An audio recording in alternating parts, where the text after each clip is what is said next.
안녕하세요. 김사유입니다. 한 주 잘 시작하고 계신가요? 9월 마무리 잘 하고 계신가요? 저는 독서 근황을 좀 이야기를 해본다면 구병모 작가님의 절창을 새로 샀고요. 그리고 예전에 펀딩해 두었던 횡단한국사라고 하는 책을 이제 받았습니다. 그래서 새 책을 이제 들여온 한 주였다라고 할 수 있겠고요.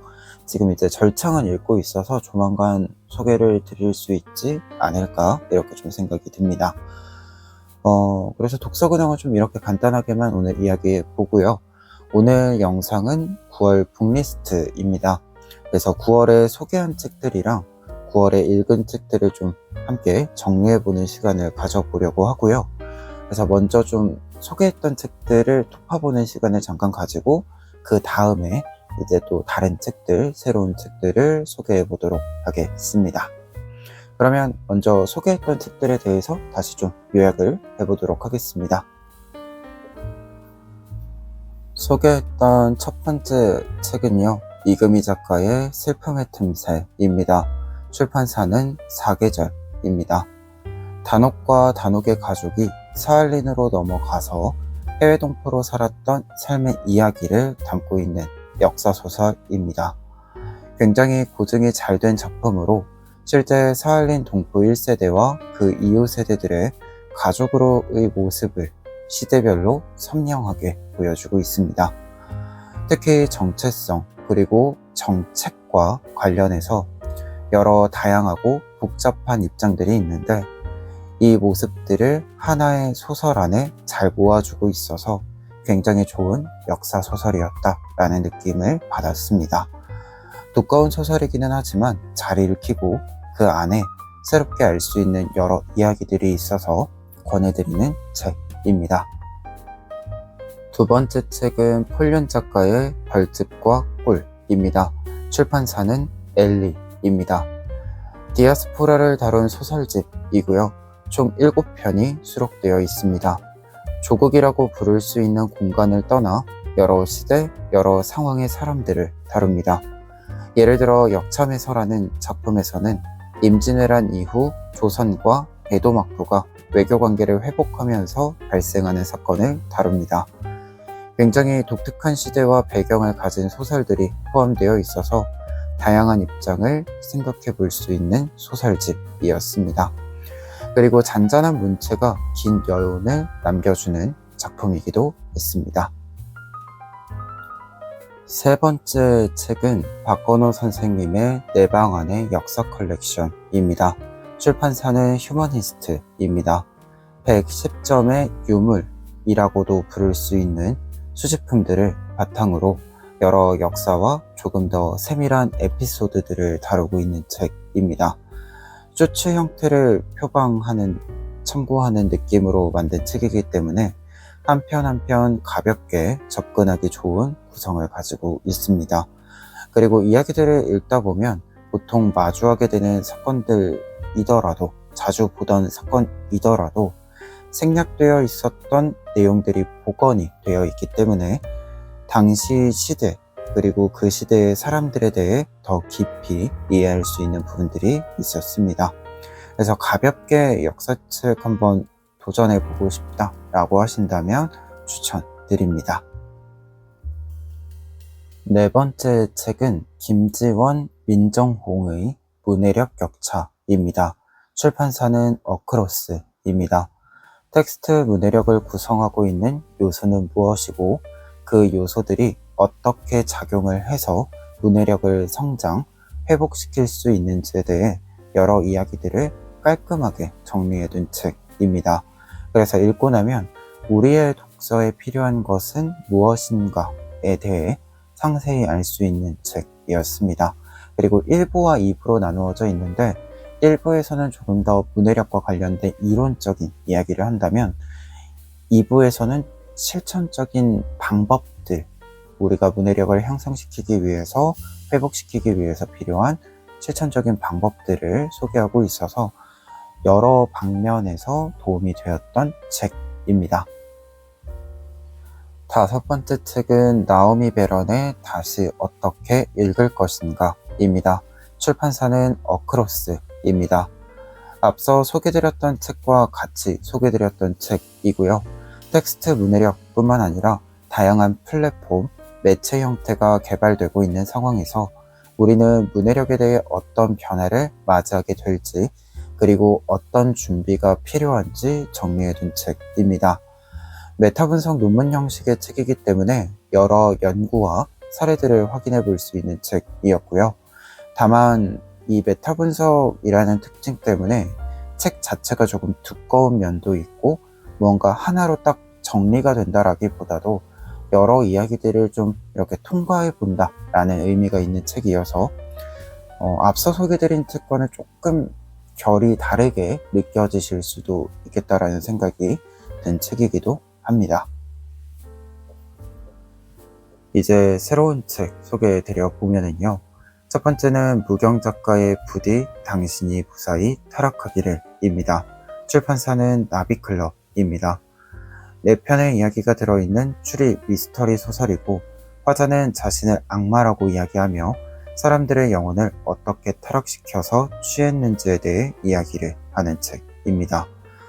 인간성에 대한 본질적인 질문을 던지는 책이라고도 볼 수 있고, 한편에서는 인간의 타락성이 필연적으로 확정적으로 정해져 있는 느낌이어서 어두침침하고 찜찜한 분위기가 있는 소설이기도 했습니다. 취향이 좀 탈 것 같다라는 생각이 들면서도 어두운 분위기의 소설을, 미스터리 소설을 즐겨 읽으시는 분들이라고 한다면 한 번쯤은 읽어보시면 좋지 않을까 합니다. 두 번째 책도 추리 미스터리 소설입니다. 유은지 작가의 귀매이고요. 출판사는 문학동네입니다.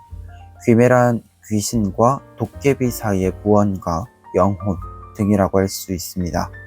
이 귀매를 느끼는 주인공 혜린과 성진을 중심으로 부산에 잡귀가 모여드는 것, 이 귀매가 모여드는 것에 대한 이야기, 그리고 퇴마기라고 할 수 있습니다.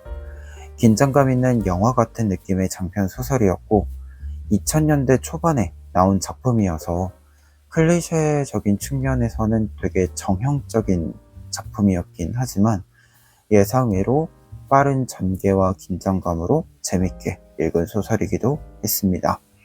그리고 일제강점기, 민속학, 종교학 등의 내용이 섞여 있기 때문에 제 개인적으로는 좀 흥미가 가는, 관심이 가는 소재들이기도 해서 재밌게 읽었습니다.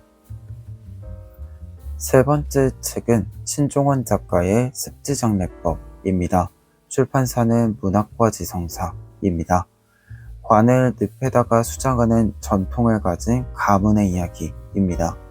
신화적 이야기이기도 하고 장편 소설이라고 쓰여 있지만 아주 길고 거대한 운문이라고도 할 수 있습니다. 굉장히 독특한 작품이었고, 이 소설이 시간을 역행하는 방향성이 있는데 이 방향성이 주는 아득함이 여운으로 많이 남았던 책이기도 합니다. 실제로 목차가 장례식 절차에 따라 되어 있어서 소설 자체도 하나의 장례식을 꾸리고 있다라고 볼 수 있습니다. 개인적으로 쉬운 책은 아니었지만 인상 깊은 책이었고, 확실히 사람마다 다르게 좀 다가갈 수 있는 책이었다, 이렇게 좀 생각을 했습니다. 네 번째 책은 정주와 백민석, 황무가 지음 파라다이스입니다. 출판사는 연립서가입니다. 고 서경식 선생님의 기획으로 만들어진 책이고, 백민석, 황무가 작가의 2편의 소설과 정주화 작가의 사진 및 에세이 한 편이 수록되어 있습니다. 전체적으로 다루고 있는 주제는 원전에 대한 이야기를 다루고 있습니다. 일본 대지진 그리고 원전 사고 이후 모습을 중심 삼아서 이야기를 진행하고 있는 공통적인 글들이었습니다. 백민석 작가의 검은소는 해외 동포이자 무국적자인 게이코 씨가 원전 사고 이후에 관리 영역 밖에서 살아가는 모습을 다큐멘터리 형식으로 구성한 소설이었고요.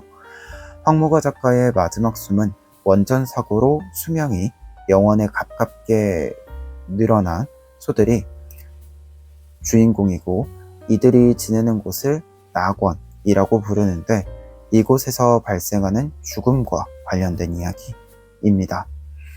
다와다요코의 헌등사가 떠오르는 부분들도 있었는데 이것이 화자, 주인공이 소라는 점에서 또 극명히 차이가 나는 부분들이 있어서 또 다른 좀 느낌이 있었던 소설이었습니다.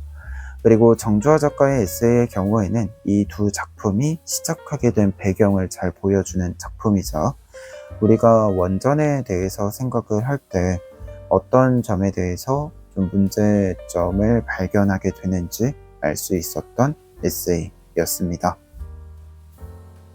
다섯 번째 책은 에세이이고요. 한효주 작가의 계속 읽기입니다. 출판사는 마티입니다. 라쿠나와 아포리아라는 두 단어에 대한 설명으로 시작하는 들어가는 말이 먼저 나오고 이후에 에피소드들이 이어지는 책입니다. 사실 시작할 때 약간 어려운 에세이지 않을까 걱정을 했었기도 했는데 책을 읽는 삶을 선택한 사람의 모습을 진중하면서도 가끔 유머 있게 보여주었기 때문에 처음만 좀 잘 넘어가신다라고 한다면 공감하면서 재미도 느끼고 슬픔도 느끼고 하면서 읽을 수 있는 책이지 않을까라는 생각을 했습니다. 이게 우리가 책을 많이 읽는 삶을 살다 보면 공통적으로 좀 겪게 되는 장면들이 있잖아요. 이러한 부분들이 굉장히 재미있고 공감가게 쓰여 있었기 때문에 생각외로 즐기면서 읽을 수 있는 에세이이기도 했으면서 한효주 작가의 개인적인 경험이 던져주는 읽는 삶에 대한 질문, 생각점이 개인적으로는 또 매력적인 부분이었다라고 생각한 에세이였습니다. 그래서 이 책은 한 부분 읽어드리면서 좀 소개를 마무리해 보겠습니다. 나는 서서 읽었고, 앉아서 읽었고, 누워서 읽었다. 전철에서 읽었고, 벤치에서 읽었고, 후에는 가끔 비행기에서 읽었다. 버스에서는 읽지 않았다. 멀미가 심해서였다. 식당에서 읽었고, 카페에서 읽었고, 공원에서 읽었다. 강의실에서 읽었고, 광장에서 읽었고, 술집에서 읽었다. 방에서 읽었고, 도서관에서 읽었고, 계단에서 읽었다. 잠들기 전 읽었고, 드물지만 일어나자마자 읽었고, 주로 끝없이 읽었다. 서울 아트 시네마에서 상영했던 마르크 리트 듀라스의 영화들 중 아가타의 끝없는 독서라는 영화를 단순히 제목에 홀려 봤던 기억이 난다. 내용은 잊었다. 모든 학교를 떠나고 나니 강제로 전업 생활인이 될 수밖에 없었고 삶에 들어가는 비용을 충당하기 위해서라도 예전처럼 독서에서의 몰입을 만끽할 수만은 없게 되었다. 더 심각한 건 그러는 도중에 내가 작가가 되었다는 것이다. 나는 초보 소설가였고 실제 나이가 어리기도 했고 지금도 그렇지만 여러 면에서 미숙했다. 처음에는 약간 슬픈 일이라고 생각했다. 지금은 아니다. 그날의 몰입을 오늘 바랄 수는 없다고 차츰 생각이 바뀌었다. 이제는 다른 형태의 몰입이 있다. 때로는 휴대폰 감옥이라는 물건을 구입해야만 하는 몰입. 읽다 말다가 반복되는 동안 그래도 한 줄이라도 읽었으니 다행이라고 그 순간만큼은 몰입했다고 말할 수 있는 몰입. 그 정도라도 나쁘지 않다는 생각이 든다. 여섯 번째 책은 박현수 작가의 호떡과 초콜릿, 경성에 오다입니다. 출판사는 한겨레 출판입니다. 커피, 만주, 멜론, 호떡, 나무네, 초콜릿, 군고구마, 빙수 8개의 디저트에 대한 내용을 다루는 미시사 책입니다. 특히 각 간식을 다루는 데 있어 약간씩 질문을 달리하여 진행을 하면서 간식들의 특징과 그 속에서 발견할 수 있는 역사 속 장면들을 포착하고 있습니다. 예를 들어 커피는 최초의 다방은 어디였을까? 라는 질문을 따라 특정 공간이 가지는 의미에 대해 이야기를 전개하고 만주의 경우는 만터우, 만두, 만주의 차이는 처럼 중국, 한국, 일본의 문화를 비교하는 질문을 통해 문화의 교류 그리고 차이를 다루기도 합니다. 그래서 각 챕터별로 약간씩은 다른 느낌이 들기도 하면서 일제강점기 사람들이 즐겼던 간식과 그 속에 담겨있는 여러 에피소드들이 흥미로운 책이기도 했습니다. 7번째 책은 유튜브 함께하는 세계사를 운영하는 김태수 박사의 질문으로 시작하는 세계사 수업입니다. 출판사는 어크로스입니다. 총 3부로 나누어져 있는 역사책으로 1부에서는 시간, 관광 등 일상에 대해, 2부에서는 진화론, 지동설 등 생각에 대해, 3부에서는 나라에 대해 이야기를 합니다. 주제사책으로 여러 에피소드들을 각각 전개를 하면서도 하나의 큰 그림을 그리면서 역사를 이해할 수 있는 책이었습니다. 특히 개인적으로 느껴진 것은 아이들, 어린이에 대한 관심도가 높은 책이었다라는 것입니다. 내용을 읽다 보면 어린이에 대한 주제가 단독으로 있기도 하지만 다른 주제에서도 어린 아이들에 대한 이야기가 자주 등장을 하기도 합니다. 이러한 부분은 어린이나 청소년들이 자신의 이야기를 역사와 좀 연관시켜서 생각해 볼 수 있는 지점이 된다라고도 생각이 들어서 좀 관심도 올릴 수 있는 부분이 되지 않을까, 이런 생각도 좀 했습니다. 그리고 유튜브의 내용을, 유튜브에서 다루었던 내용, 대본을 책으로 옮겨 놓은 것이기도 하기 때문에 굉장히 잘 읽히는 책이어서 한 번쯤 읽어보시면 좋지 않을까 합니다. 마지막 책은 김종근 연구자의 지도 위의 세계사입니다. 출판사는 EBS 북스입니다. 10개의 지도를 통해 풀어낸 세계사입니다.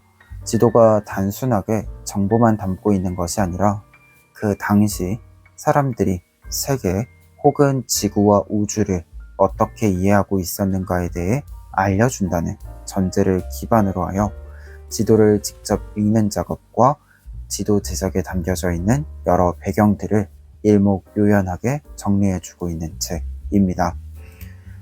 예를 들어 처음에 지구 평면론자들에 대한 이야기로 시작을 합니다. 근데 이 주장에 대해 그저 비논리적이다, 이렇게 반박을 하는 것이 아니라 그 주장을 하는 사람들의 생각을 읽는 작업을 보여주고 있습니다.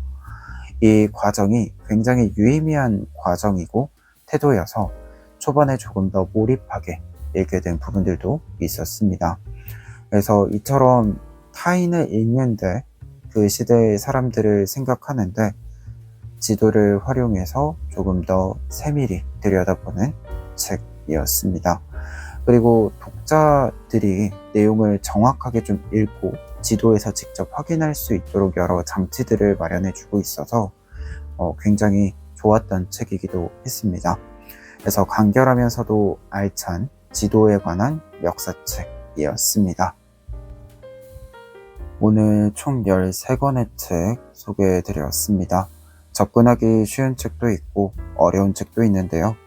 그래서 여러분의 취향에 따라서 혹은 지금 필요한 주제, 난이도에 따라서 선택해 볼 수 있는 북리스트가 되지 않았나 합니다.